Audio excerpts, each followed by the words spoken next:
फिर से स्वागत है आप लोगों को हमारे YouTube चैनल पर। आज दोस्तों देखते हैं ऊर्जा से कुछ इम्पोर्टेंट और प्रश्न।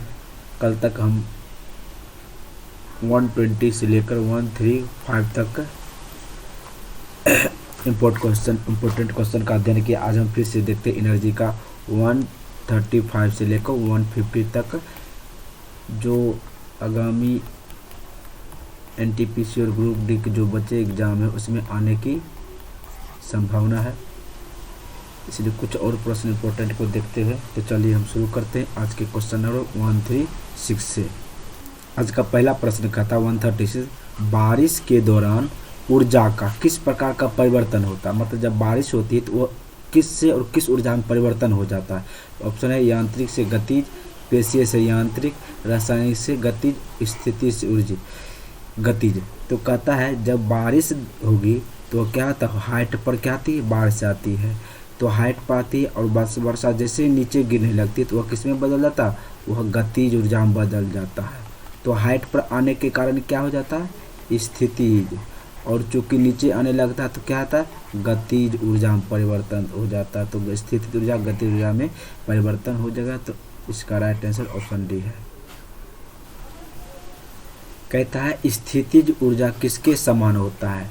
तो स्थितिज ऊर्जा का सूत्र होता है H बराबर क्या होता है, mgh होता है। और हमारा गतिज ऊर्जा का सूत्र होता है क्या होता है, 1/mv²। तो हमको स्थितिज ऊर्जा पूछ रहा है, H बराबर mgh होता है। तो ऑप्शन हमारा बी क्या है, इसका राइट आंसर है। कहता है कार्य करने में सक्षम वस्तु क्या कहलाता है। यदि कोई वस्तु कार्य करने में क्या हो, कार्य करने में सक्षम हो तो उसके द्वारा सक्षम वस्तु जो कहलाता है वह हमारा क्या कहलाता है, ऊर्जा कहलाता है। इसका राइट आंसर हमारा ए है। कहता पावर स्टेशन पर घूमने वाली टरबाइन होता है, उसमें कौन सी ऊर्जा रहता है। तो पावर स्टेशन पर घूमने वाली ऊर्जा जो उसमें रहती है हमारा क्या रहता है, उसमें हमेशा गतिज ऊर्जा रहती है। क्या रहता है, गतिज ऊर्जा रहता है। तो ऑप्शन ए इसका क्या है, हमारा राइट आंसर है। कहता है एक निश्चित ऊंचाई पर उठे पानी में कौन सी ऊर्जा होती है। हम बोले कि यदि हाइट पर कोई वस्तु रहेगी तो उसमें क्या रहेगा, हमेशा वह स्थितिज ऊर्जा रहेगा। लेकिन जब वो पृथ्वी के धरातल पर रहेगा तो उसमें कौन सी होगा, वह अगर गति कर रही है तो क्या होगा, गतिज ऊर्जा होती है। तो कहता है निश्चित हाइट पर, तो निश्चित ऊंचाई पर होने के कारण उसमें क्या रहेगा, हमेशा उसमें स्थितिज ऊर्जा रहेगा। तो ऑप्शन बी हमारा इसका क्या राइट आंसर है। कहता है यदि कोई एक लड़का गैस से भरा गुब्बारा छोड़ता तो ऊपर जाता तो स्थिति ऊर्जा क्या होगी। तो यहाँ ऑप्शन कुछ गलती है दोस्तों, तो इस ऑप्शन सुधार लेते हैं। तो अब सवाल करता है यदि कोई एक लड़का गैस से भरा गुब्बारा छोड़ता है तो ऊपर जाता है, क्या करता है, जैसे गैस से भरा ऊपर छोड़ता है तो स्थिति ऊर्जा में क्या होती है। कहता ऑप्शन ए घटती है, या स्थिर रहती है, या अनंत रहती है, या बढ़ती रहती है। दोस्तों हम जानते हैं कि यदि कोई वस्तु यदि ऊपर को जाएगी तो क्या होगा, पृथ्वी से उसकी हाइट क्या होगी, बढ़ेगा। जब हाइट बढ़ेगा तो स्थितिज ऊर्जा क्या होगा, तो स्थितिज ऊर्जा भी क्या होगा, हमें बढ़ेगा। अगर हाइट कमेगा तो क्या होगा, स्थितिज ऊर्जा भी क्या होगा, कमेगा। चूँकि यह गुब्बारा छोड़ता है और ऊपर जाता है तो ऊपर जाता तो स्थिति ऊर्जा क्या होगी, बढ़ेगी, क्योंकि उसकी हाइट क्या हो रहा, बढ़ रहा है। तो इसका ऑप्शन क्या, डी हमारा इसका राइट आंसर होगा। कहता है किसी वस्तु के मुक्त रूप से, मतलब मुक्त रूप से क्या, कोई वस्तु है, मात्र वस्तु एम द्रव्यमान वह क्या मुक्त रूप से नीचे गिर रही है, तो कौन सी ऊर्जा इसके रास्ते में किसी एक बिंदु पर क्या बढ़ जाती है। देखिए कोई वस्तु ऊपर से गिरेगा, जैसे जैसे वो नीचे आएगा, जैसे जैसे वह पृथ्वी के समीप आएगा तो उसमें क्या होगा, गतिज ऊर्जा क्या होगा, बढ़ती रहेगी। क्या होगी, गतिज ऊर्जा बढ़ती रहेगी। परंतु नीचे क्या, उसकी हाइट क्या होगा, हाइट में कमी आएगी। तो क्या होगा, उसकी स्थितिज ऊर्जा में कमी आएगी। मतलब हाइट कमेगा तो स्थिति ऊर्जा में कमी आएगा, और जैसे जैसे वो नीचे की ओर आएगा तो उसमें गति ऊर्जा क्या है, बढ़ेगी। तो वही कहता है किसी वस्तु को मुक्त रूप से गिर रही है तो उसमें क्या बढ़ जाएगी, तो हर एक बिंदु पर उसका गतिज ऊर्जा में क्या हो, बढ़ोतरी देखने को मिलेगा। तो ऑप्शन ए इसका क्या, इसका राइट आंसर है। कहता है ऊर्जा का वह कौन सा रूप है जो कि एक साइकिल को चलाते समय उत्पन्न नहीं होती है। तो ऑप्शन रासायनिक ऊर्जा, ऊष्मा ऊर्जा, यांत्रिक ऊर्जा, नाभिकीय ऊर्जा। तो इसमें हमारा जो साइकिल जो है, साइकिल चलाते समय हमारा क्या होता है, नाभिकीय ऊर्जा क्या होता है, नाभिकीय ऊर्जा नहीं देखने को मिलता है, और क्या एक रासायनिक ऊर्जा भी क्या हमको देखने को नहीं मिलता है।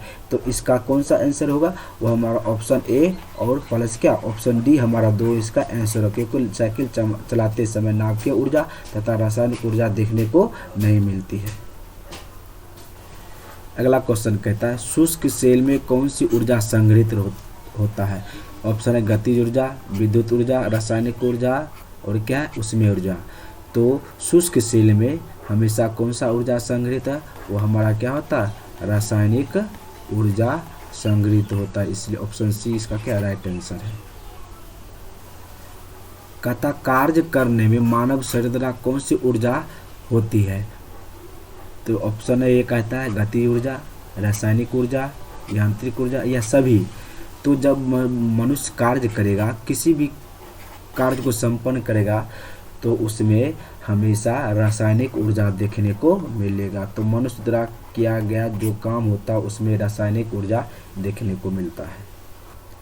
कहता है जब हम रबर के सीट वाली पर बैठते हैं, जब कोई मान लेते हैं कोई रबर वाला कोई बना हुआ है, जब उस पर हम कोई व्यक्ति क्या करता है, इस पर बैठता है, मतलब रबर वाली सीट है उस पर कोई बैठता है, तो उसका क्या था, आकार में क्या था, चेंज हो जाता है, क्या था, आकार में चेंज होता है। तो ऐसे पदार्थ में क्या पाई जाएगी, कौन सी। तो अगर कोई रबर वाली सीट है, अगर इस पर कोई व्यक्ति बैठेगा तो ऐसे पदार्थ में हमेशा क्या हो जाएगा, स्थिति ऊर्जा पाया जाएगा। तो ऑप्शन 20 का क्या है राइट आंसर है।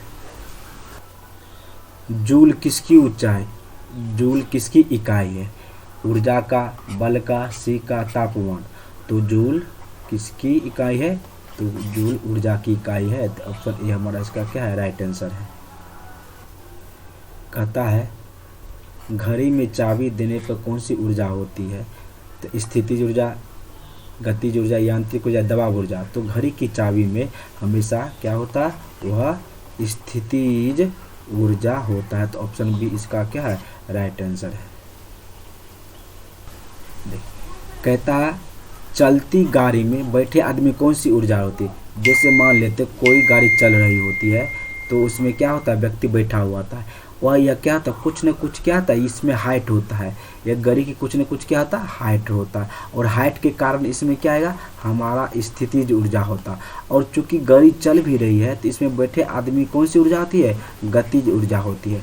तो चलने के कारण गतिज ऊर्जा और हाइट के कारण स्थितिज ऊर्जा, तो दोनों प्रकार की ऊर्जा देखने को मिलती है। इसका मतलब इसमें क्या है, हमारा गति ऊर्जा, स्थिति ऊर्जा, यांत्रिक इनमें से कोई नहीं। तो हम जानते हैं जिसमें दो गति कम ऊर्जा काम कर रहा हो, गतिज ऊर्जा, और साथ साथ में स्थितिज ऊर्जा काम कर रहा है, तो उसमें कौन सी ऊर्जा काम करेगा, हमारा यांत्रिक ऊर्जा काम करेगा। तो इसी क्या है इसका आंसर सी होगा, यांत्रिक ऊर्जा। ऑप्शन सी इसका राइट आंसर है। आज का अंतिम क्वेश्चन देखते हैं कि लाउड स्पीकर में कौन सी ऊर्जा होती है। ध्वनि से यांत्रिक ऊर्जा, या विद्युत ऊर्जा से यांत्रिक ऊर्जा, या ध्वनि ऊर्जा से विद्युत ऊर्जा, या कोई ऊर्जा नहीं। तो लाउड स्पीकर में हम क्या करेंगे, बोलेंगे, ध्वनि देंगे, वह किस में बदल जाएगा, वह विद्युत ऊर्जा में चेंज हो जाएगा। तो लाउड स्पीकर में हमेशा विद्युत ऊर्जा से, ध्वनि ऊर्जा से विद्युत ऊर्जा में परिवर्तन हो जाता है। तो इसका राइट आंसर हमारा सी है। तो आज 15 सवालों का हम अध्ययन किए। फिर कल इसके आगे 150 से लेकर 165 तक हम क्या करेंगे, और मुख्य 15 सवालों का अध्ययन करेंगे। तब तक के लिए धन्यवाद।